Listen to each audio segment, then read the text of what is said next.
start getting things in motion here. I'd like to welcome everybody to the last of the Women in Sport Business Speaker Series. That's hosted by the Scott McCain and Leslie McLean Center for Sport, Business, and Health. It's always a mouthful to get that out. Try to get it right. Our goal at the center here is to foster research and community outreach initiatives that advance what we think of as socially responsible approaches to sport, as that relates to business and health. And we try to do this in three different ways. One is through supporting academic research in some different ways. Another is through community engagement. It's like events like this. And we also try to do that through supporting the St. Mary's University student experience. We are located on the ancestral territories of the Mi'kmaq people, and this area is covered by what's called the Treaties of Peace and Friendship. And the Mi'kmaq first signed this with the British Crown back in 1725. These treaties didn't involve surrendering land or resources, but they began by recognizing the Mi'kmaq and their title, and they established the rules for what was to be an ongoing relationship between nations. Today, we're here to listen to Melissa Burns talk a little bit about esports. Melissa Burns is the founder and CEO of Esports Canada, which is the national governing body for esports. She's also recognized as a leader in connecting esports to education and has developed strategies that empower young learners through esports. And part of this work involves creating opportunities for equity-deserving groups to gain visibility, develop skills, and connect to career pathways that integrate science, technology, engineering, arts, and mathematics, which is sort of the back end of esports. She's also the executive on the executive committee of the Pan-American Esports Coalition. And at this point, I think I will ask Melissa to jump in. Well, thank you so much for having me. I'm just gonna share my screen. All right. I think you should be able to see that now. So thank you so much for having me. I'm really excited to share a little bit about esports today. And to kick things off, I also want to acknowledge the land of Turtle Island. I'm personally coming to you from Treaty 1 territory, which is the ancestral lands of the Anishinaabeg, Aniniwak, Dakota, Dene, and the national homeland of the Red River Métis. I think that something that we tried to do at Esports Canada is make sure that our reconciliation work is never compartmentalized, that we apply our commitment to this work in everything that we do. And so we're always looking for opportunities to engage in these kinds of critical conversations. So I really appreciate that this meeting started with a land acknowledgement as well, acknowledging the peace and friendship treaties in your area as well. So when people talk about esports, I know that there are a lot of different ideas around what it is, what it isn't, and quite frankly, depending on who you actually talk to on any given day, you could get a completely different response. And if you talk to people within the esports community, you can get some very heated opinions. So I wanted to start today by just kind of establishing some vocabulary, some understanding around esports itself, what it currently looks like in a global space, and maybe hit on some of those misconceptions around what it is, what it isn't, and encourage dialogue because it is still a very evolving space. Esports has been around longer than a lot of people might think. So when we're talking about esports, we're talking about competitive video gaming.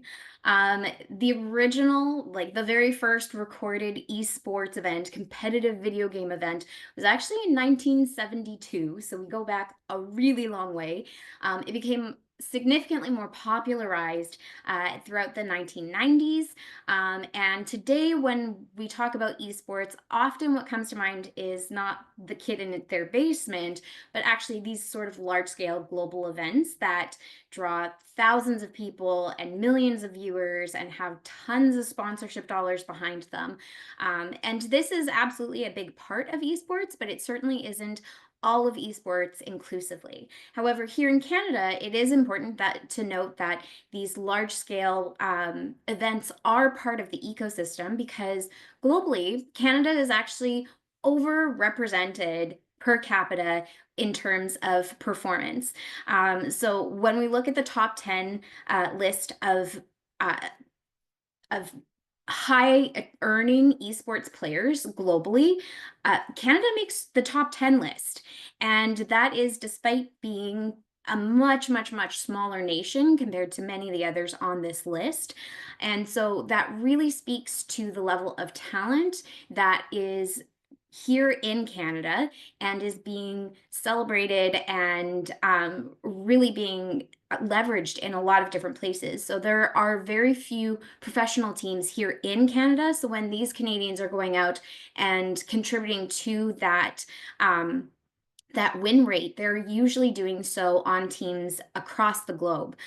Twist being a really, really famous Canadian CS2 player who is based out of Korea right now. This in the background of this particular slide is Miss Harvey, who's from Montreal, and she kind of bounces back and forth between LA and Montreal, and has had a really interesting career, having shifted from being a professional player to being a professional coach to being a manager to now being like part owner. And it's really interesting to see how Canada is so well represented, despite a very young ecosystem in terms of player development within our own country. So some of the famous Canadians, as I mentioned, the one in the middle there is a player in a game called Counter-Strike 2. His name is Twists. On the left-hand side is actually someone from the East Coast. I don't want to be quoted. I think he's actually from Halifax, but that's JNaps. He's a really, really significant Rocket League player, recently retired, but still kind of trolls around the scene a little bit. And then on the far right is Scarlett.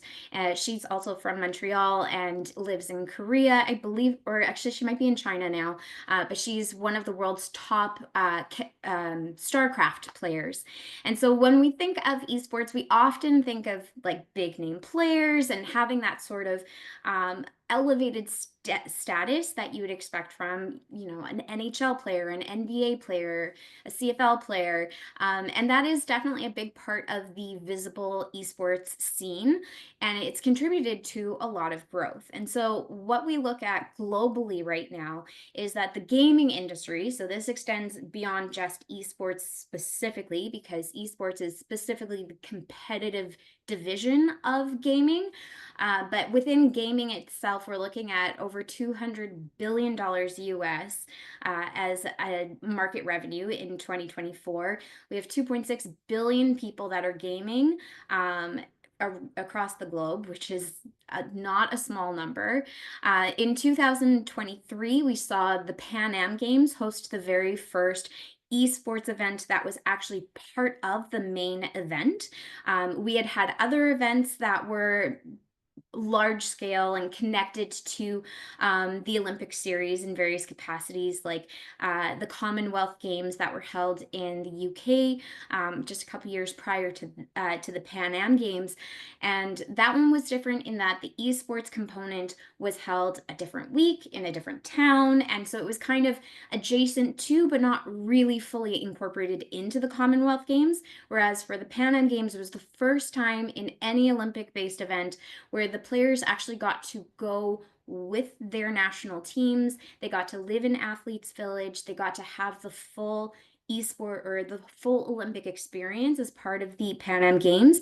The only difference being that the medal count did not count. So any medals that were won for esports titles did not count towards the nation's official medal count. They did still win medals, but it didn't count towards the official medal count because it hadn't been formally adopted by the IOC at that time.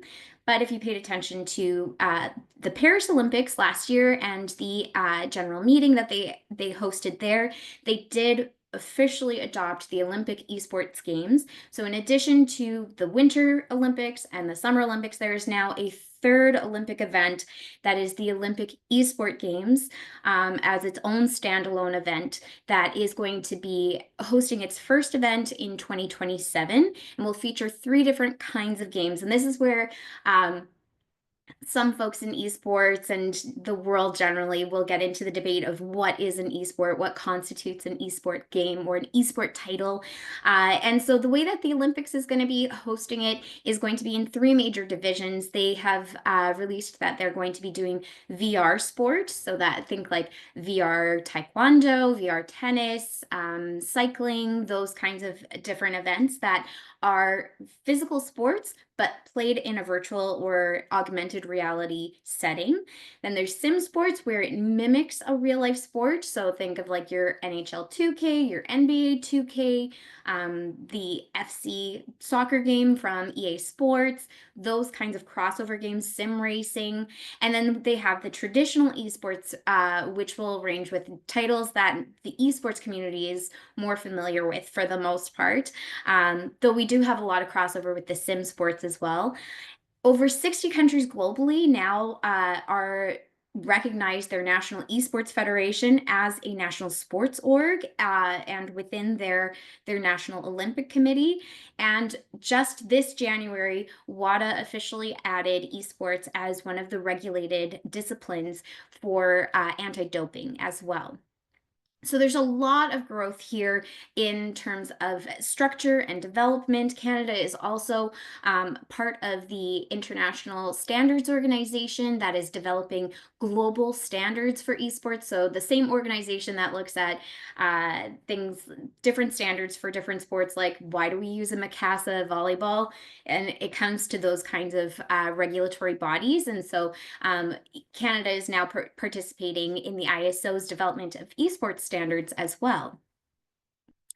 And so when we look at esports, this is a lot of times what we think of if we grew up in the 90s. It's that sort of community event where people are getting together and having, you know, a monthly event or, you know, weeklies in some cases, really, really popular among what we call the FGC, so the fighting game community. And the East Coast has a really, really active FGC community through the Atlantic FGC and a number of other different organizations.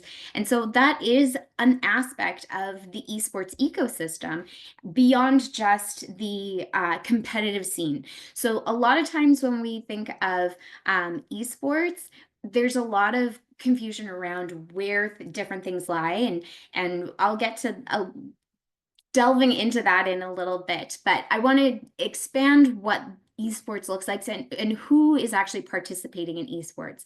So it can be the pro level. It can be these very like localized events full of passionate gamers. It can also be competitive at the post-secondary level. So all across the country, there are a lot of post-secondary schools that are either adopting it at the institutional level, where they are providing different resources and supports.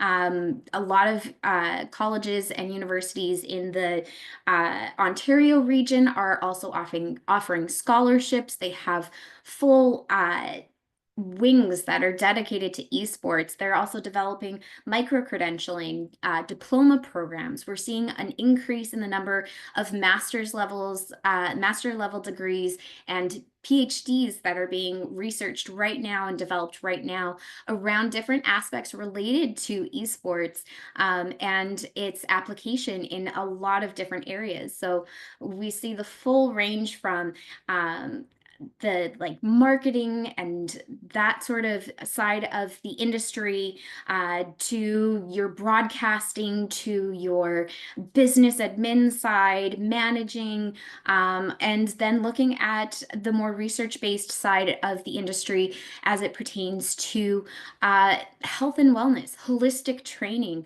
the impact of gaming on physical and mental well-being, and all of those different kinds of components. We also have the development of school esports. So there are hundreds of schools across the country that are participating in structured school esports. So just like you could be on your school's volleyball team or basketball team, you can now also participate on your school's Rocket League team or your school's Super Smash Bros. Team.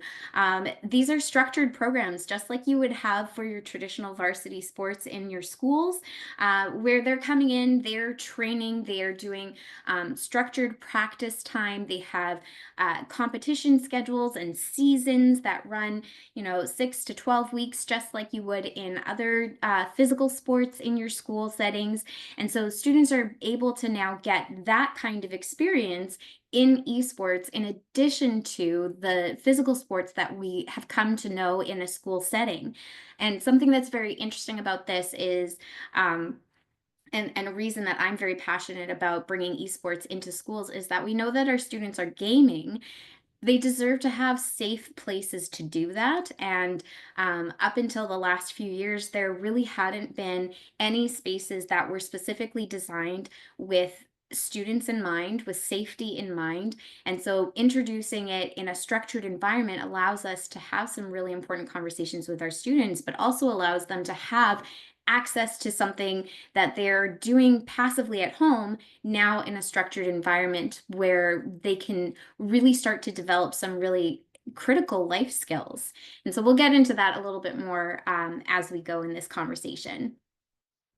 We're also seeing a lot of crossover events. So something that has been really interesting is the development of relationships between physical sports and esports, because one of the trends we're noticing is that physical sports spectatorship is increasing in age year to year. And so they're trying to find new ways of engaging a younger audience. And the IOC has been very transparent about that being one of their goals as well. Is looking at how do we get a younger audience to start watching and then hopefully also participating in physical sport, but we know they're already gaming. So how can we leverage something they're already doing and already passionate about to then also provide visibility to a physical sport that can then enhance their experience as a gamer as well? Because the research has shown that people who are training in esports, their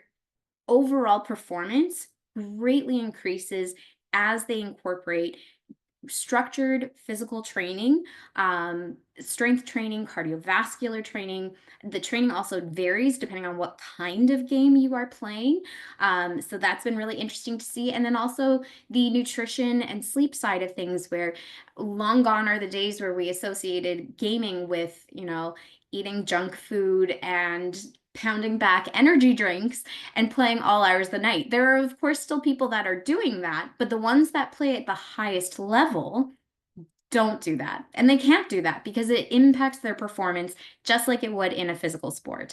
And so now that we have this elevated space of professional esports with a lot of visibility, we're starting to see that culture shift with our younger audiences as well. And so now our physical sports are looking for ways to engage that same audience into their physical sports.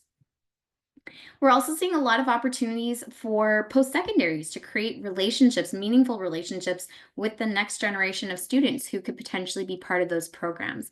So we're seeing training camps happen. We're seeing a lot of schools that are leveraging their esports labs and spaces, physical spaces at their campuses for student-led events, so that those students get this really cool opportunity to really see themselves in this elevated position, but also get exposure to a post-secondary setting, get skill training that helps them regardless of whether they go to that post-secondary or not. And so it's been really cool to see those relationships develop over time as well. And then, of course, we're also seeing the community engage with post-secondary. And so really what has been cool to witness over the last few years is how more and more of the different aspects of the esports ecosystem are starting to collaborate and communicate with each other in really meaningful ways to increase their overall visibility and just increase impact overall.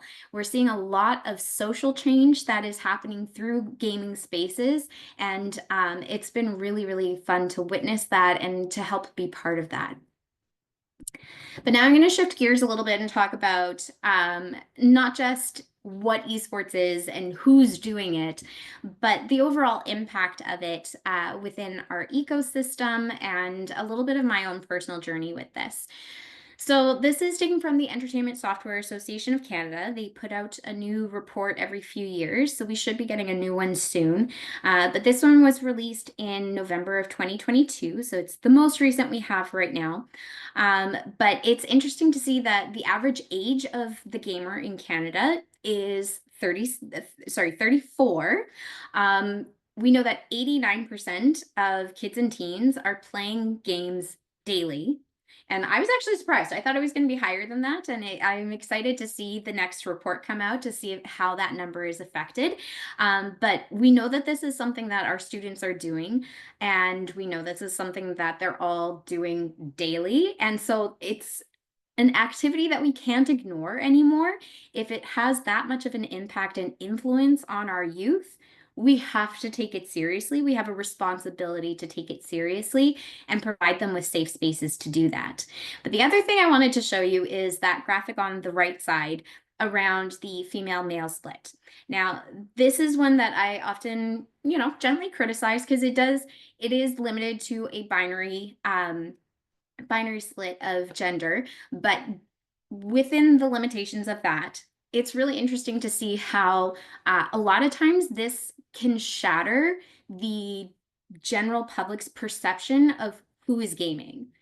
51% of gamers in Canada identify as women. That's huge. And something that's concerning is that we don't see that reflected in the pro scene.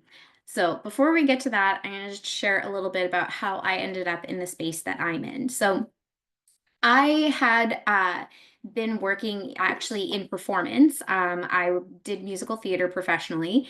And then when I shifted out of that, just because of some life changes that were going on, I found myself in the field of education and I was teaching for the first time.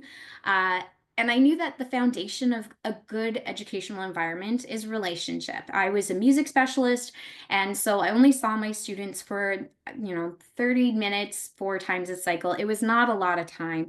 And so I wanted to be able to engage with them and build those relationships. And there were lots of different extracurriculars I could have been part of. And I often would look at like all the different options that were available. And for whatever reason, I was like, you know what? I love gaming. I had been gaming my whole life. But I wanted to engage with my students in a different way. And so I went to my principal at the time and asked if I could start an esports program. And this is back in 2016. They had no idea what esports was, but said, if you can find the gear, go for it. And so I found the gear, I started a program, and that's really what got me started in this space. And something that I found really interesting was that when I started, I obviously had an open door policy. So we did structure it like a traditional physical sport. So there was expectations, like if you were going to be on the team, we didn't have tryouts or anything like that because it was junior high. But if you wanted to participate, you were committing to that 12-week block. You were going to show up every Tuesday for an hour, and we would do a structured practice, and we had very clear expectations. I thought that showing up as a woman in the space, that my female students, my girl students were going to show up too. And then I was shocked when they didn't. And so I went through a whole year where I had only 2 girls in my program, and that was it, and a room full of boys. And I was very confused by this because I genuinely thought that I was that visible role model. I wasn't just sitting back and letting them do it. I was actively playing. I was coaching them. I was able to coach them into some victories against high school teams. It was a really great experience, but I couldn't figure out why the girls weren't showing up. The second year, I repeated it, just figured maybe time exposure, they'll show up now. And they still didn't. And I was really, really confused by it. So the third year, I decided to take a little bit of a different approach. And I decided to come at it with a little bit more intentionality. And I structured it so that it wasn't an either or option. It was a yes and space. And so I created a separate day. So the open gaming day had been established on Tuesdays. So I added Thursdays, an hour on Thursdays that was specifically just for um, gamers who identified as girls or were gender diverse. And it was only for them, an affinity space. And so they were able to participate there and were also welcome to join the open space. And I found that when I first launched it, I had just as many girls and gender diverse students show up on the Thursday as I did in the open day. So it was like the split was pretty interesting because I had like 20 and 20, and very few girls in the open day. But as the year progressed and as we got into different seasons of different games, because the girls and gender diverse students had that experience in the affinity space, they now had more confidence and were starting to show up in the open space. So then all of a sudden they were getting not just one practice a week, they were actually getting 2 practices a week. And that's something that in esports is really significant because a lot of times when you show up, especially in just an online setting, when I go into online gaming settings, oftentimes I find that there is still a high level of discrimination where when they find that they're playing with a girl, when they're playing with a woman, um, a lot of assumptions are made about our abilities, and it impacts the way that we can train, the way that we can play and show up in game. And so being able to give them an extra opportunity to participate in practice really made a big difference. And these girls became incredible leaders. And it was so exciting to see how they really took a lot of leadership out of this. This particular group of girls are now all in grade 12. And it's so exciting to see how they're still gaming, they're still engaging in these spaces in meaningful ways, and that they've really leveraged their voice in a lot of creative ways to make a difference in the spaces they occupy. And so it's been really, really inspiring to follow their journey through this, and I'm constantly inspired by them. But all of this led into the development of a provincial school esports association. And then from there, I was able to realize that we aren't limited by physical location in esports the same way you are for a physical sport. So in January of 2020, I launched Esports Canada as a education-based organization, and that was it. I never had any intention for it to become anything bigger than what it was. We obviously gained a lot of traction throughout the pandemic because it was one of the only things that you could actually do uh, at school during the pandemic. We were in lockdown. You couldn't participate in a lot of different things, but you could game. And it was something you could do in community with other people online. And so it gained a ton of traction. And it was really exciting to see how we were able to grow from just a few schools in Manitoba to spanning the entire country and getting schools from all over the place involved, including like going back to that opening piece about reconciliation, is the accessibility that it provides for our students who live on reserves. Because with esports, now they don't have to choose between the opportunity to participate in school sports and living on reserve. They can participate in esports without compromising anything while living on reserve. They don't have to come to a metropolitan or a town school to have those sports experiences. And so it opened a whole new door of possibilities and opportunities for a lot of students.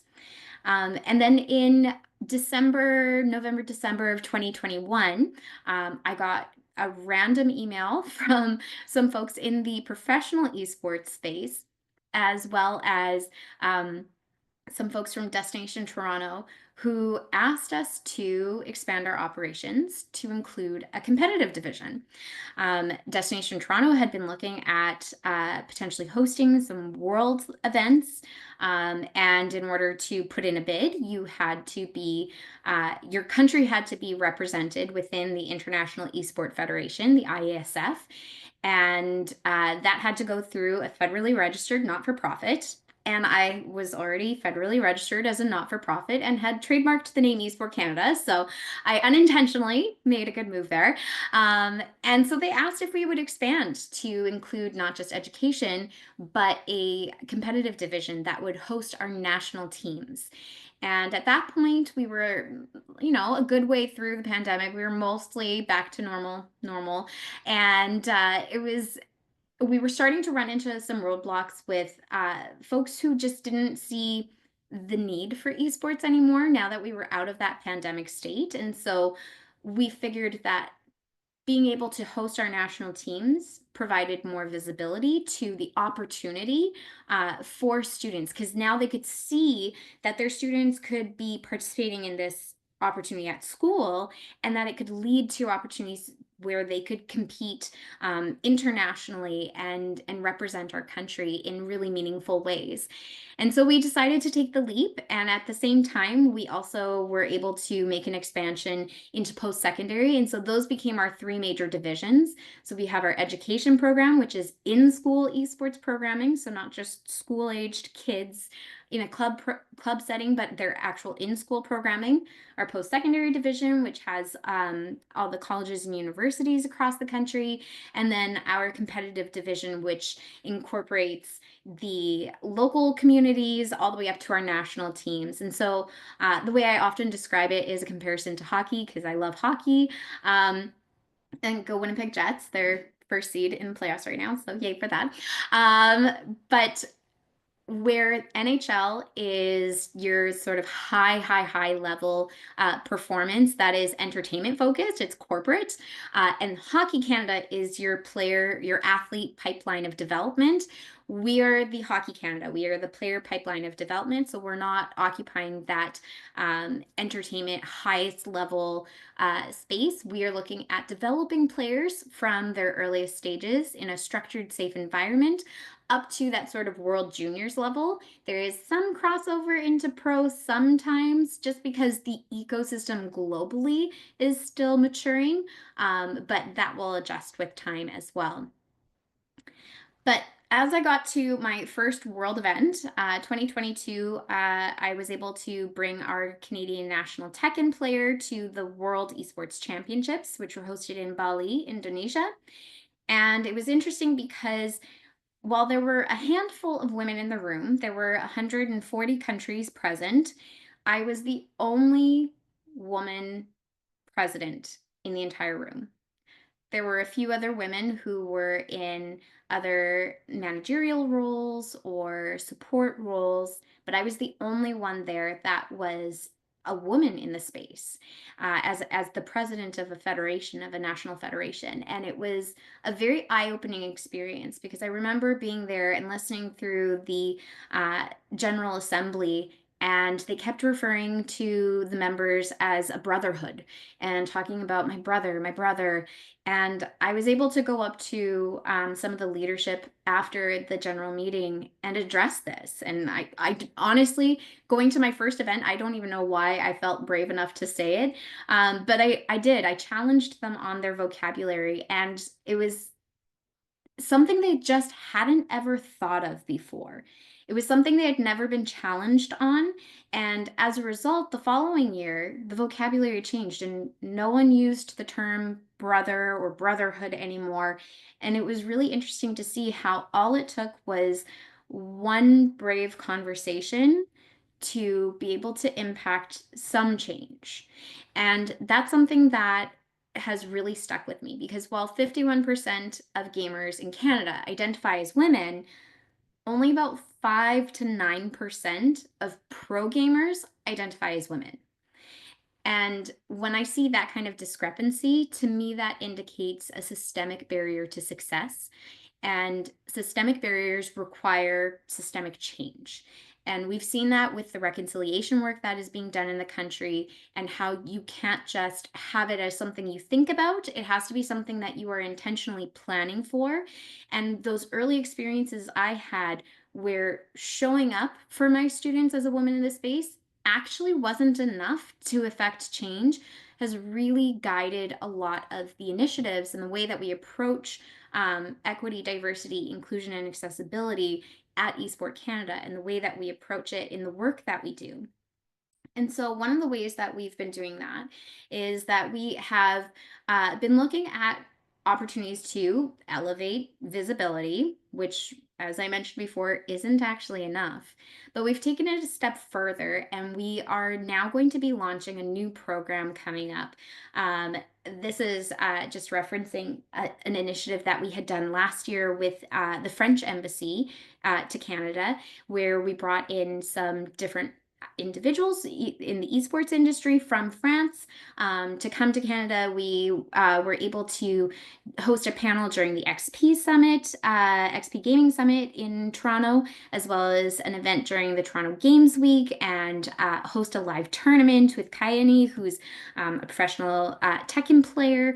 It was a really, really cool experience, but we recognized that that wasn't enough. And so what we're going to be doing in the next little bit is launching a new program called the XP Boost. And the reason that we were very intentional about that was that the gaming industry, generally speaking, has a lot of really great opportunities and a lot of great potential. And we know that like the wide variety of people across Canada, especially our youth, they are gaming, but they're doing so in a very passive setting. And so there are a lot of things that are happening in those spaces that are being left unchecked. And so as a result, we see the perpetuated toxic gaming culture persist through these next generations. And XP Boost is going to be looking at specifically targeting those things in as holistic way as possible. And so the plan is that rather than have a women in gaming or a girls in gaming program that we see implemented in a lot of other spaces, we wanted this to be a little bit more intentional, where we didn't want to asterisk all the other underrepresented genders, orientations, cultures that are impacted by toxicity in gaming. We wanted there to be a way to support communities by elevating their visibility as a first step, because we do need to do that and continue having those conversations. But we also want to inspire the next generation, because just addressing the issue right now with adults doesn't actually impact the greatest change. Our opportunity really lies with investing in the next generation by going to our students, whether they're in college and university or they're in middle school and high school, and having mentorship programs, having workshops where they can develop skills, having different kinds of affinity spaces where they can develop their sense of belonging, of developing their sense of community is really, really, really important, so that they can actually not just see people like them in these spaces who are successful, but also then get the skills. And then our last aspect of the XP Boost is going to be building community and allyship. So looking for ways that we can connect people who come from similar backgrounds, whether it be their cultural background, their gender, their orientation, whatever it might be, just being able to connect them, but then also build allyship in really specific and targeted ways, where right now we know that a lot of these different behaviors are being left unchecked in games. And so by providing structured environments, we can now have some of these conversations that weren't happening before, but we can also then create spaces where we are talking about some of the root causes of this toxic behavior. We can intentionally engage people in conversations around men's mental health, around social emotional well-being and self-regulation, and giving them people the skills, the tools needed to actually do that for themselves, so that we can change what this looks like for the next generation.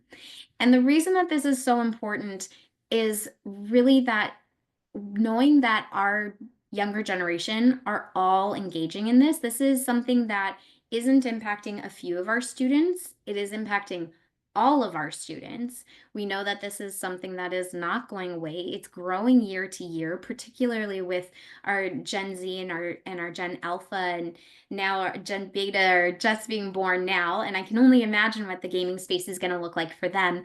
But there's so much opportunity here. And something that really struck me while I was coaching school teams was the social impact and social possibility of bringing this into these spaces and investing in the next generation. Because in school, if you're on the basketball team, you're probably going to be on the basketball team with other people, other students that are very similar to you, have similar interests and backgrounds, and it just kind of ends up being that way. Same with like your drama kids. Your drama kids are generally a fairly homogenous group. There's a lot of commonality.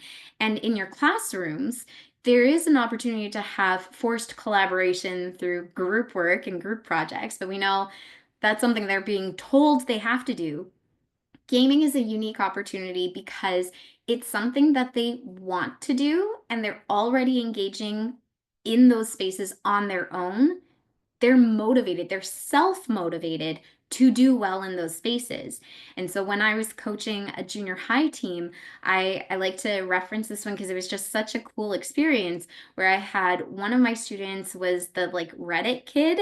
And if you understand Reddit, you know what I'm talking about. And then on the exact same Rocket League team as him was the captain of the hockey team. And these are two students who by no means got along. And it wasn't a miracle that all of a sudden they became best friends. They certainly were not. But what it did do was it provided them an opportunity where they were both mutually motivated to do well in the space, and that forced them to figure out how to communicate with each other in a way that then has a social impact later. Because at the end of the day, we don't have to be best friends with everyone. We don't have to agree with everyone, but we do have to find a way to coexist and communicate with each other in ways that are respectful, that are kind, not necessarily always nice, but kind and mutually beneficial. There's always an opportunity for these spaces to be mutually beneficial. And now we have an opportunity to help students engage in meaningful ways to develop those skills that will then serve them for the rest of their lives. So I'm really excited to see how the ecosystem is going to continue developing. There's a lot of work being done right now, and we've actually been very fortunate to have the luxury of time and experience from the physical sport organizations to see what worked, to see what didn't work, and be able to adopt practices that can hopefully set us up for success going forward. But it is something that takes an investment. It takes some vulnerability from some folks who may not be super familiar or comfortable with the idea of esports quite yet, but there's huge potential and possibility within the space. And it's something that we usually encourage our educators, specifically just thinking of the education space, as looking at it as you don't have to be the expert in the game, because quite frankly, your students are going to know more about these games than you will, but you can come as a facilitator, bringing good pedagogy, bringing good life skills, bringing good communication skills to the space. And that is your first step in creating change. And obviously, the economic potential is astronomical. So we'll see how that expands over the years. But I'm really excited to see how this develops. And that's it for the presentation part. But I'm if there are any questions, I'm happy to jump in with that. Thank you very much, Melissa. That was utterly fascinating. Um, I have been living under a rock when it comes to esports. My only engagement with this space was playing StarCraft many years ago, and I left because of the toxicity. It was a really unpleasant kind of Yeah. aggressive space. I'm sure there's going to be questions popping up. Could you talk to me a little about, is one of the goals here to sort of create an esport ecosystem that is in some senses separated from, I'll call it the popular the space that I played StarCraft in. Is the objective to create a separate I guess universe or ecosystem so that things can be done productively in a healthy, useful way? Is that the goal, roughly? Yeah, I Yeah. think that it's establishing a new normal. And Okay. so it's been really interesting to engage with students around these kinds of conversations because I had one student who challenged her male colleagues in the class on it, where she said that the things that you say in game, the things that I've heard you speak in game, you would never say outside of a gaming setting. And the language is so derogatory and so violent at times. Um, but it has been left unchecked. So the comparison that I sometimes make is to basketball, where street ball is a very different game and a different culture than basketball when you take it into a structured setting. And that's why we see a lot of outreach programs do basketball because it's something that is accessible. It's something that they're often engaging with on their own. So the interest is already there. But because we're now establishing a new standard, it changes the game completely. And so if you compare like basketball as a culture today compared to like I'm a millennial, so I remember the 80s. Basketball in the 80s, totally different space. Completely different space. And that was done, and that was just, 30 years. And it makes a really big difference. And so that's what we're doing here is we're looking at establishing it a space that challenges the norms, challenges the current practices in meaningful ways, and is aligned with Olympic values. We are looking at the adoption of UCCMS. We are looking at the adoption of safe sport. We're looking at the adoption of all the anti-doping policies, and that comes hand in hand with being an Olympic sport. So that standard, that impetus has already been provided. Now we're just doing the work to then get the rest of the community on board where we're actually going to end up losing some players and probably even some high level players for a little while because it isn't what they're used to. But we're saying this is the new standard, this is the new normal. If you want to participate and represent your country, there's a new standard. And this is what it is. And bringing that standard to the school level really invests in the next generation. So while it may not be an overnight shift, I do think that generational shift, we will see a significant change. Thank you for that, Melissa. I have uh, always wondered whether and I lack the imagination, whether it would be possible to sort of clean up virtual space like this. And I see really, you're doing some really fascinating work. There is a Q&A box. Have you accessed it? Can you open it up? There's a comment in there. I don't know if you want to read it out loud or if you want me to read it out loud. Okay, so the question is, I have no question, but I want, oh, it's not a question. Well, thank you. But you want to thank me for putting on, uh, this is, oh my gosh, thank you. I don't need to read the compliment out loud, but thank you. You know what? I will read it out just so others can hear because it's Oh, lovely. okay. It says Cheryl McDonald. It says, I have no question, but want to thank Melissa for putting on a veritable clinic on this subject, including its relevance to the inclusion of equity-owned populations. This was so cool. And also, I can remember a time 20 years ago that Augie said his way of de-stressing from academia and therapy was video games. And I should at least look into therapy, said positively and supportively, so I can corroborate his story. Thank you, Melissa, for making time to be a part of the speaker series. Oh, Cheryl, you That's just made me hilarious. laugh quite hard. That's fantastic. Oh, and one of my favorite conversations is actually destigmatizing this idea of gaming being something that someone else does. The number of boomer women that are addicted to Candy Crush, I'm like, my friend, you are a gamer. If you play Duolingo every day, Right. my friend, you are a gamer. Um, so I'll just pause and see if anybody else has a comment or a question to make, or if Jacob has anything he wants to. Yeah, I have so much to say.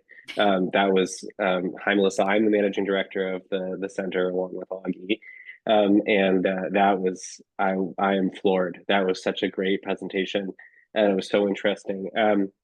I'm really fascinated by the development of your organization, starting from the educational land or lens, and then growing into high performance and sort of like the international space. And I wonder about this move that you're making now, this move that you just described when you were answering Augie's question about standard setting. And I'm wondering, I come from a world thinking a lot about how justice shows up in sport, and I'm wondering if you see well, it seems to me like you do a really good job, or you've done a really good job of prioritizing values and creating conditions for well-being and flourishing in esports. And I wonder if you do you see any do you worry at all about the kind of punitive legalistic frame that those other sort of standard setting mechanisms might bring to the space that you've sort of generated, which is so beautiful and so much about inclusion, and already has these standards, it feels like, baked into the relationships. Yeah, it's a really interesting space to speculate on and see how it's going to develop, but I do think that one of the strengths that Esport Canada has brought to the global space is specifically that we started in education. Mm-hmm. Because we started in a value-driven space, not an economic-driven space, I think that that really did a lot to set us up for success. And so that's been a really big asset to the work that we're doing and has made these shifts in implementing standards and structure a lot more palatable, because the people that were already gaming with us already understood that that's the lens we were coming from. But I'm very excited about the possibilities that come with esports as well going forward in terms of justice and equity, because the issues that we run into in physical sport don't translate the same way in esports. So while we do have women's specific categories for esports, it's not actually because of a like an equity piece in terms of ability, where we have a women's racing category as opposed to the men's category, because there are physiological differences that would make it an unfair comparison. Esports doesn't have that. So if there is a disparity in terms of gender representation, that means that that's a societal issue. That's not a physical ability issue. And it's something that we can address when we address it specifically. So I'm really excited to see how that conversation changes. I'm really excited for the possibility for trans athletes, because now they have a space where they belong. Like there is no where should you fit and never really fully being accepted. They can perform in that space and show up as their true self without any sort of implications or repercussions. But it also opens the door to a lot of other folks in the space who may not have necessarily had the opportunity, even if it's not necessarily competing at the highest level. When I think of students who have different physical abilities, who were not able to participate in physical sport growing up and missed out on all those different life lessons around sportsmanship, around responsibility, around persistence and grit, and all those different characteristics that really benefit us in life and are foundational to why, like, not everyone ends up in the NHL, but tons of kids across Canada play hockey. And there's a reason for it. It has so many benefits to you as a human being, that now those students who had previously been left out of that because of physical ability now are able to participate and have those experiences and develop those skills in really meaningful ways. And we've been able to also, something that's really cool in some of the schools that I've been working with, is that we've even seen partnerships between the industrial arts programs and the esports programs, the co-op ed esports programs, where they're custom designing 3D printed controller adaptations so that students, regardless of what their specific needs are, can now play in meaningful ways. We've had students who used eye trackers to perform in esports, who never would have that experience otherwise, and could now be on a team for the first time in their life. We've had students that are nonverbal who are able to participate in meaningful ways. We have students who are missing limbs and are able to participate in meaningful ways. And so the possibility for inclusion, authentic inclusion, not adapted inclusion, is absolutely incredible. So it's really, really exciting to watch.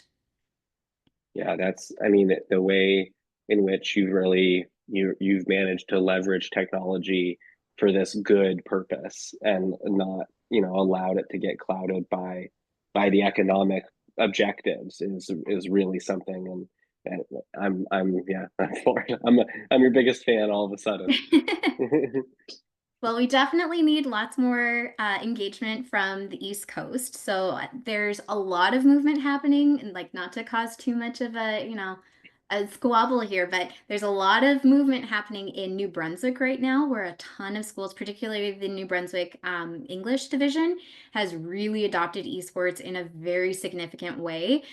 We would love to see that develop in Nova Scotia and in Prince Edward Island and Newfoundland. We want to see that. We have already schools in one that's really exciting is we have a school that's in one of the reserves in Northwest Territories who literally can't participate in any traditional physical sport or very, very, very limited experience, who's able to compete in national tournaments and show up in really meaningful ways. And then to see how the whole community gets engaged with it, it's so cool to see because they're all excited. They all, like all the aunties and uncles, they show up, they make a big deal out of it. We've also had like cultural and language reclamation through esports, where we have partnerships with language keepers and knowledge keepers who are coming in and working with the students to stream. That's where you're showing the games online and doing so incorporating traditional languages. And it's so exciting to see all of the different ways that esports can be leveraged for social change. Really fantastic. Yeah, so that's all I'm saying over on my end, Melissa. It's fantastic. This is fantastic. I think maybe we'll wait for a couple more seconds in the event that there's another question, or if Jacob has another comment you might want to raise.